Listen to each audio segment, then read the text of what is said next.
এক সিনেমায় আসছেন তিন খান। এই তিন মহাতারকাকে এক ফ্রেমে দেখার স্বপ্ন গত কয়েক দশক ধরেই পুষে আসছেন অনুরাগীরা। তবে সেই স্বপ্ন পূরণ হয়নি কখনো। কিন্তু হঠাৎ করেই আমির খানের মুখে শোনা গেল আশার বাণী। তবে কি সিনেমা প্রেমীদের সেই স্বপ্ন সত্যি হওয়ার পালা?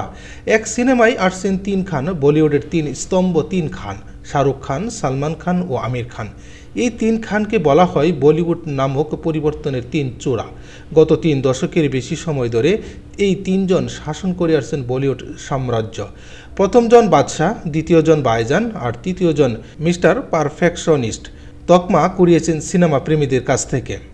চলতি বছর মুকেশ আম্বানির ছেলের বিয়েতে মঞ্চে একসঙ্গে দেখা গেছে বলিউডের তিন মহারথীকে। এবার সিনেমার পর্দাও আসতে চলেছেন তিন খান। যদি তাই হয় তবে ভারতীয় সিনেমার ইতিহাসে এটি হবে সবচেয়ে আলোচিত ফ্রেম। এই তিন মহাতারকাকে এক ফ্রেমে দেখার স্বপ্ন গত কয়েক দশক ধরেই পুষে আসছেন অনুরাগীরা। তবে সেই স্বপ্ন পূরণ হয়নি কখনো। কিন্তু হঠাৎ করে আমির খানের মুখে শোনা গেল আশার বাণী। তবে কি সিনেমা প্রেমীদের সেই স্বপ্ন সত্যি হওয়ার পালা? সম্প্রতি আমির খান জানিয়েছেন তারা তিনজন একসঙ্গে কাজ করার ব্যাপারে ঐক্যমত্যে পৌঁছেছেন। অপেক্ষা চলছে কেবল জুৎসহ একটা চিত্রনাট্যের। তেমন কোনো গল্প পেলেই একসঙ্গে কাজ করবেন তিন খান। প্রায় ৬ মাস আগে তাদের সঙ্গে তিনি একটি সিনেমা করার বিষয়ে আলোচনাও করেছিলেন। বিষয়টির কথা স্মরণ করে আমির খান বলেন, প্রায় ৬ মাস আগে শাহরুখ খান, সালমান খান ও আমি বিষয়টি নিয়ে কথা বলেছি। আসলে আমি প্রস্তাবটি দিয়েছিলাম। শাহরুখ ও সালমানকে বলেছিলাম যে আমরা তিনজন যদি একসঙ্গে একটি সিনেমা না করি তাহলে সেটা দুঃখজনক হবে। আমিরের মতে অন্য দুজন প্রস্তাবের প্রতি ইতিবাচক ছিলেন। তিনি বলেন, আমার মনে হয় সালমান ও শাহরুখও সমানভাবে একমত। তারাও জানিয়েছিলেন আমাদের তিনজনকে একসঙ্গে কাজ করা উচিত। তাই আশা করছি শীঘ্রই এটা হবে।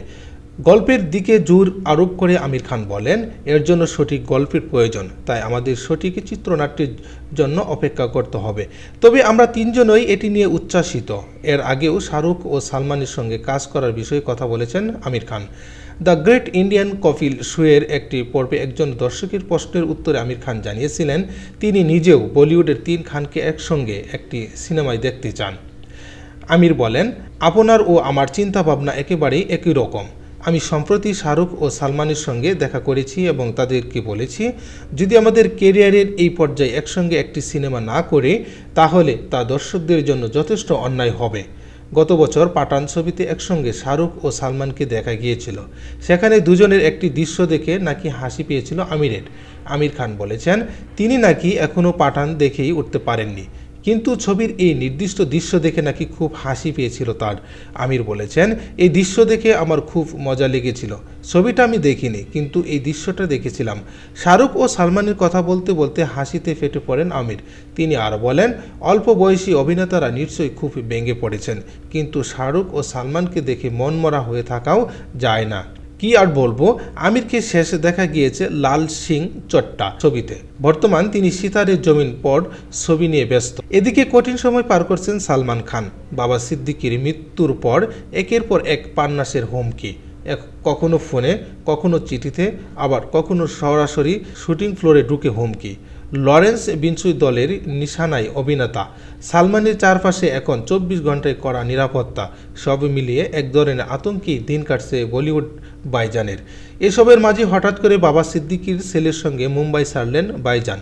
শুক্রবার মুম্বাই বিমানবন্দরে দেখা যায় সালমানকে। সঙ্গে বাবা সিদ্দিকীর ছেলে জিসান সিদ্দিকী ছিলেন সালমানের দেহরক্ষী সেরাও। তা কোথায় গেলেন অভিনেতা? বিমানবন্দরে পাপারাজ্জিরা সালমানের ছবি তুললেও তিনি কোথায় যাচ্ছেন তা ফাঁস করেননি। হঠাৎ শহর ছাড়ার কারণ এই সপ্তাহান্তে বিগ বস এর উইকেন্ড কাওয়ার্ড এও থাকবে না সালমান। তার পরিবর্তে সঞ্চালন করবেন কোরিওগ্রাফার ফারাহ খান।